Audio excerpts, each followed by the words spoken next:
प्रिय दर्शकों, सादर नमस्कार, राधे राधे। आओ बैठो पास हमारे, आओ बैठो पास हमारे, हरि माया को जानो तुम। क्यों दुखों से हम घिर जाते, कारण को पहचानो तुम। आओ बैठो पास हमारे। आज इसी पे चर्चा होनी है, इसी कविता पे। दुखों के क्या कारण हैं, आओ उनको पहचानते हैं। पहला कारण निज स्वभाव है। स्वभाव जो है ये पहला कारण है। हम अपने स्वभाववश अधिक दुखी रहते हैं। पहला कारण निज स्वभाव है, गहराई से पहचाने। पाप निरंतर भरते रहते, हम सब जाने अनजाने। पहला कारण निज स्वभाव है।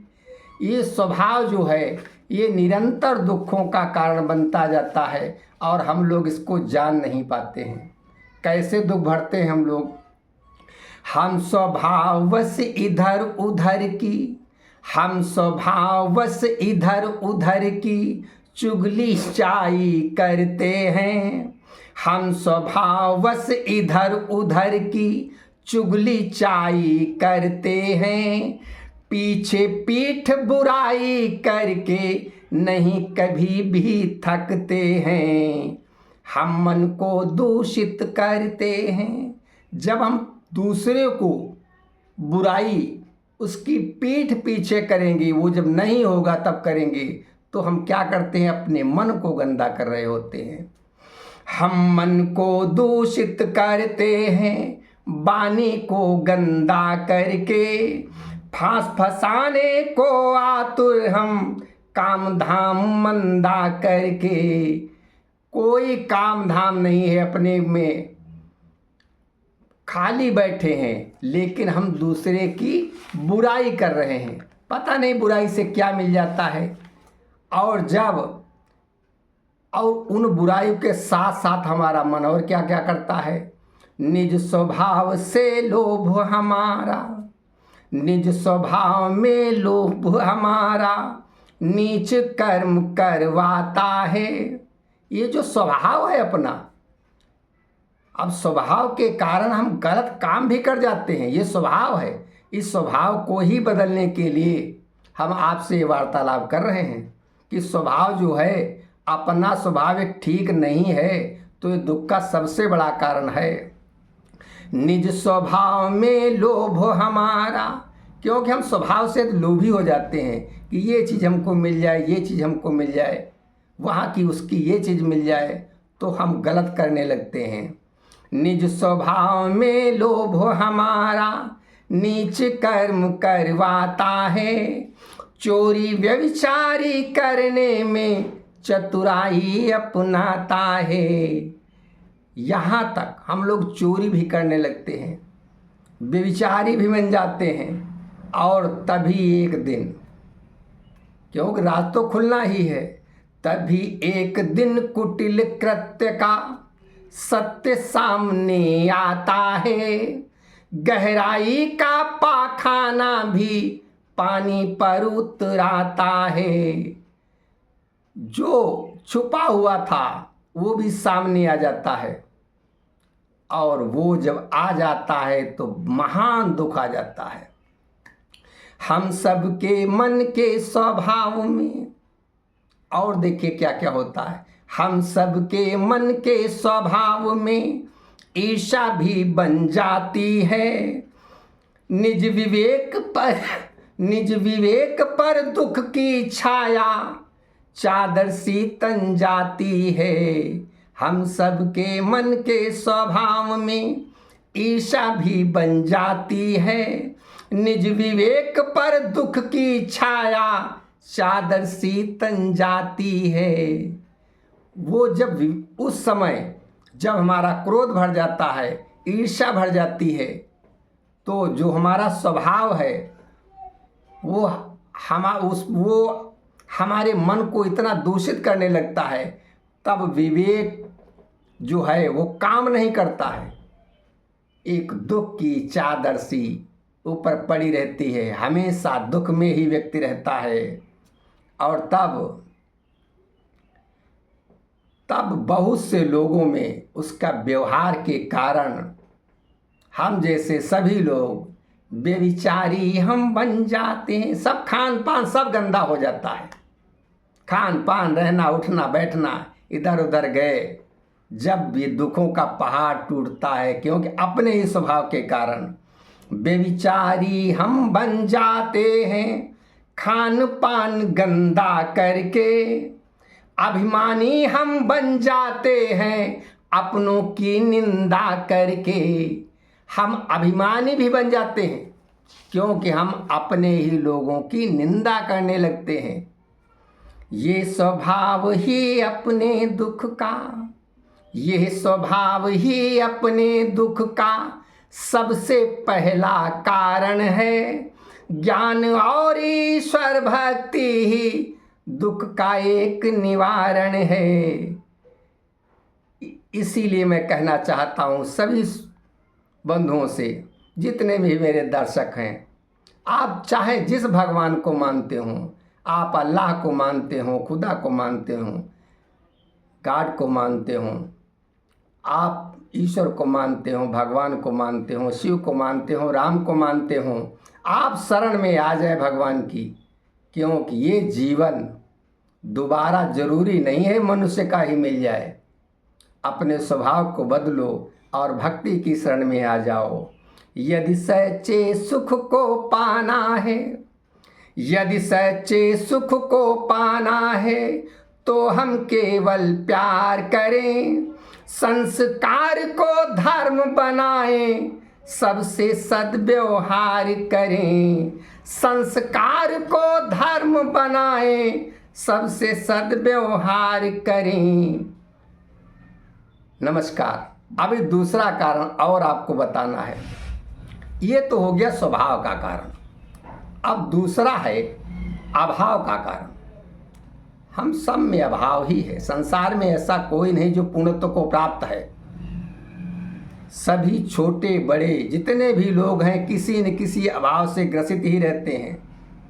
दुख का और दूसरा कारण, दुख का और दूसरा कारण निज अभाव बन जाता है।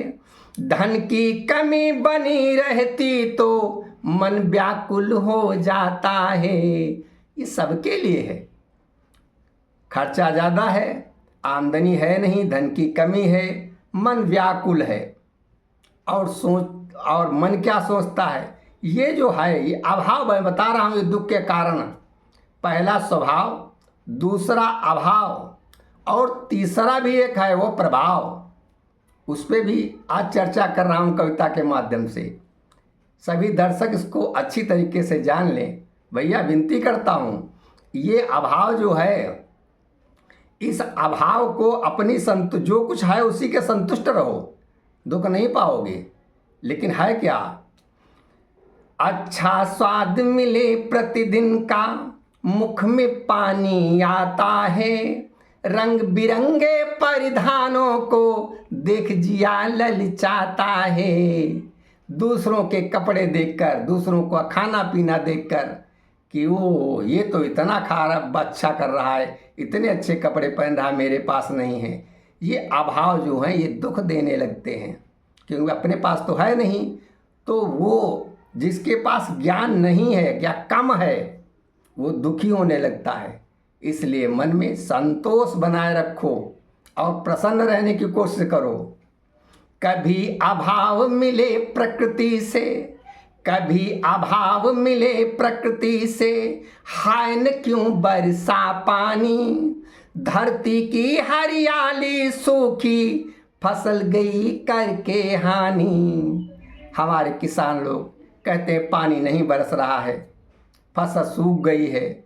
अब वो भी उनके दुख का कारण है, क्योंकि ये अभाव है, पानी न बरसना। अब वो भगवान को भी कोसेंगे। क्यों? भगवान पे भरोसा रखो, कोसो नहीं।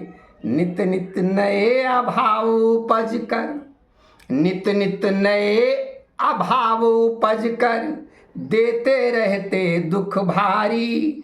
कभी अभाव बड़े हो जाते बने जिंदगी अंधियारी। ये दुख के कारण है। कभी कभी अभाव इतने बड़े हो जाते हैं जो जिंदगी अंधकार में भर जाती है।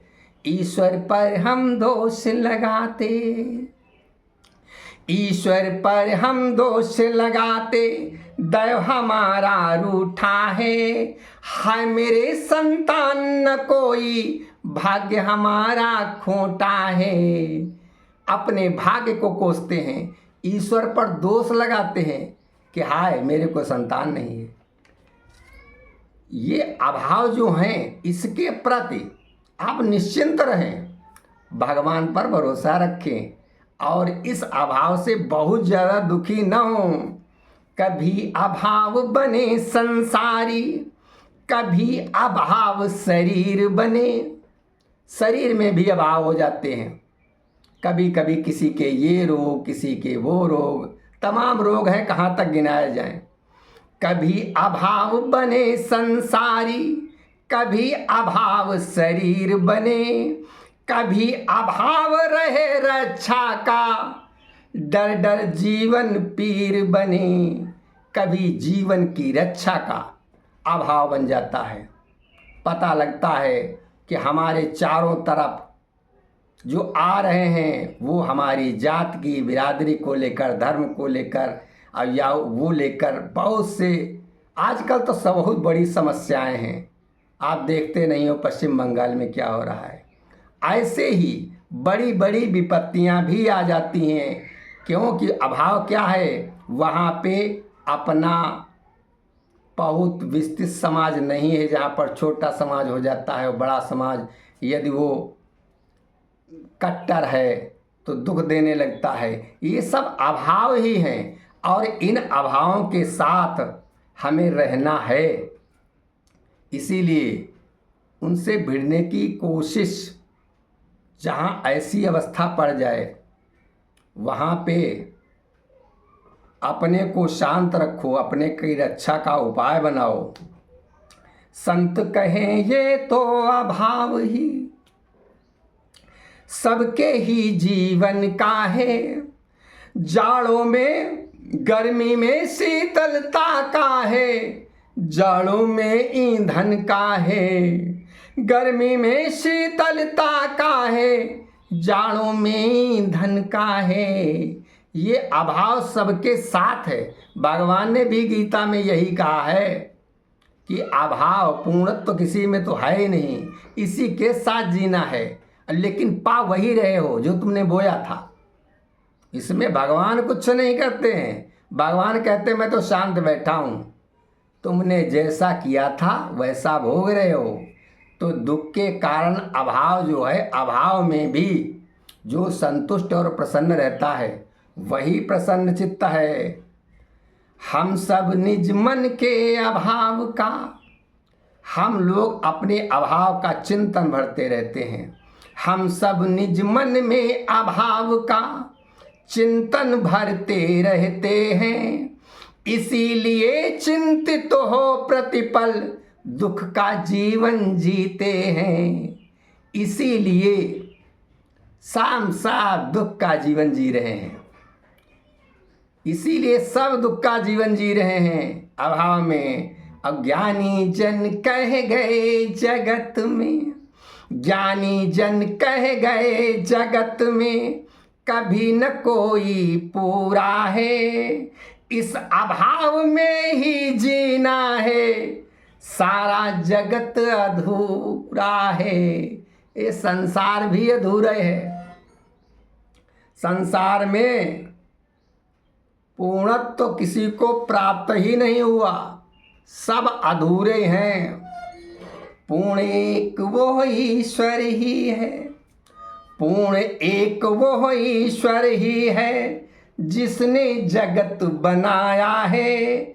और जो भी उनका हुआ जगत में उसने ही सुख पाया है। उसी ने सुख पाया है, जिसने जो भी उनका हुआ जगत में उसने ही सुख पाया है। इसीलिए तो मैं प्रतिदिन आपसे कहता हूँ, मेरे भगवान के भगवान श्री कृष्ण के आप लोग हो जाएं, अपने अपने भगवान के हो जाएं, भक्ति में रम जाएं, पूर्णत्व को प्राप्त हो जाएंगे। दुख का और तीसरा कारण, अब तीसरा कारण सुनिए, इन दोनों से बड़ा है वो। दुख का और तीसरा कारण इन दोनों से भी न्यारा, वो प्रभाव का रूप लिए जो मोहित करके उजियारा। वो प्रभाव का रूप लिए जो, प्रभाव कैसा? हमारे पास साइकिल है, कोई आदमी भारत से कार से जा रहा है, बुलेट से जा रहा है, हम दुखी हो जाते हैं कि अरे यार हमारे साथ खेलता था, हम तो, हमारे पिता तो उससे अमीर थे, आज कार से जा रहा है, हम दुखी हो जाते हैं, प्रभाव में आ जाते हैं। यार हमारे साथ ही पढ़ता था, आज मिनिस्टर बना बैठा हूँ, वही है। ये सब जो अंदर भरते रहते हो कूड़ा करकट, इसके कारण दुखी हो। यदा, और इसके साथ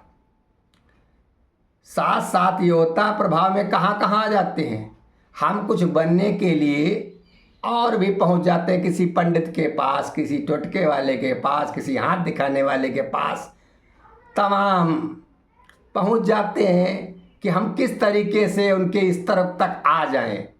ऐसा हम लोग करते हैं। वास्तव में हाई सब कुछ नहीं है, कोई जो कुछ बताते हैं वो सब है कुछ नहीं, बिल्कुल सही बता रहे हैं। ये अंगूठी पहन लेने से, ये माला ढाला पहन लेने से, ये गंडा पहन लेने से, वहाँ चले जाने से कुछ नहीं बदलेगा। ये सब अपना जो कर्म है पूजा मानकर कर्म करते जाओ, क्या होगा उस पे छोड़ दो। यदा कदा हम सबको कोई, यदा कदा हम सबको कोई पाखंडी मिल जाता है, काल ने मिसा निज प्रपंच रच अद्भुत दृश्य दिखाता है। वो जो मिलता है हमें, वो काहे के लिए मिलता है? केवल हमको दाम मिल जाए, ठगी के लिए। वो बनाता रहता है अपने प्रपंच, कोई करता जादू टोना, कोई करता जादू टोना, कोई जिंदू गाता है, नजर बंद कर देता कोई, कोई धन बरसाता है। ये सब जादूगरी वाले, जैसे उन्हें दिखाते हैं खेल हाथों का, पैसा बना दिया, ये बना दिया, सांप बना दिया, बिच्छू बना दिया, सब खेल हैं। अपने अपने तरीके से पैसा कमाने के लिए ये तरह तरह की सब नौटंकी किया करते हैं। हाय, इनमें कुछ नहीं, आप लोग पक्का जान लीजिए। हम उनसे पत्थर गिट्टी ले, हम उनसे पत्थर गिट्टी ले, आसानी से ठग जाते, अब पत्थर पर विश्वास लिए हम नीच कर्म भी कर जाते। बहुत जगह ऐसे देखा गया, अखबारों में बहुत सी ऐसी लाइनें आई, किसी तांत्रिक ने बता दिया कि बलि दे दो जाके। अब वो बहुत सी ऐसी खबरें आती रहती हैं, वो बलि देने पहुंच गए, कहीं जानवर की बलि है तो कहीं बच्चे की बलि दे दी, कहीं कोई बलि दे दी। ये सुनने में आता है कितना कष्ट लगता है। टोना टटका जादू मंत्र, जंदुर घंटा तंत्र लिए, हम आलस में जीते रहते, पोथी के कुछ मंत्र लिए। हम आलस में जीते रहते, पोथी के कुछ मंत्र लिए। आलस्य है ये, हम आलस्य में रहते हैं, परिश्रम करना ही नहीं चाहते हैं। ये है दुख का कारण, क्योंकि हम दूसरे के प्रभाव में तो आ गए हैं, लेकिन हम करना कुछ नहीं चाहते। और यदि हम परिश्रम करते जाएं लगातार, तो हम उन्नत को क्यों नहीं प्राप्त होंगे। लगन होनी चाहिए, निष्ठा होनी चाहिए। और ये जो प्रभाव है, ये भटकाव हमारे मन को, ये भटकाव हमारे मन को दुविधा में भर देता है। सुख की आस लिए जीवन को नष्ट स्वयं कर लेता है। यही दुविधा कि जादू ले आए, गंदा ले आए, उसके वो कर दिया, उस पर सरसों फेंक दिए, उस पर वो स्वयं नष्ट हो जाएगा, ये दूसरों के लिए क्या करेगा? वो कोई मतलब ही नहीं, क्योंकि मन दूषित हो रहा है इस प्रभाव के कारण। तो सबसे पहला कारण क्या है? अपना स्वभाव। दूसरा कारण है अभाव, और तीसरा कारण है प्रभाव। दुख के ये तीन सबसे बड़े कारण है। इसीलिए ज्ञानी जन कह गए जगत में, ज्ञानी जन कह गए जगत में, बुद्धि का उपयोग करो। जहाँ शांति सुख हो थोड़ा भी, जहाँ शांति सुख हो थोड़ा भी, उसमें नवल प्रयोग करो, उसमें नवल प्रयोग करो। ज्ञानी जन कह गए जगत में। भगवान श्री कृष्ण की कथा को आप लोग सुनते रहे, हम जो रोज सुनाते हैं उसमें यही सब बातें मिलेंगी आपको। कविता के माध्यम से मैं आपको सुना रहा हूँ। अब कृष्ण कथा श्री हरि माया को पावन रूप निहारो तुम, प्रेम करो निस्वार्थ भाव से, निश्चित ही सुख पाओ तुम, निश्चित ही सुख पाओ तुम, निश्चित ही सुख पाओ तुम। सबको पुनः प्रणाम एक कविता के माध्यम से, और कथा हम आपको कल सुनाएंगे। निरंतर चलती रहेगी अपनी अमर कथा श्री हरिमाया चरित। नमस्कार। आप सबको सुनने के लिए बहुत बहुत धन्यवाद।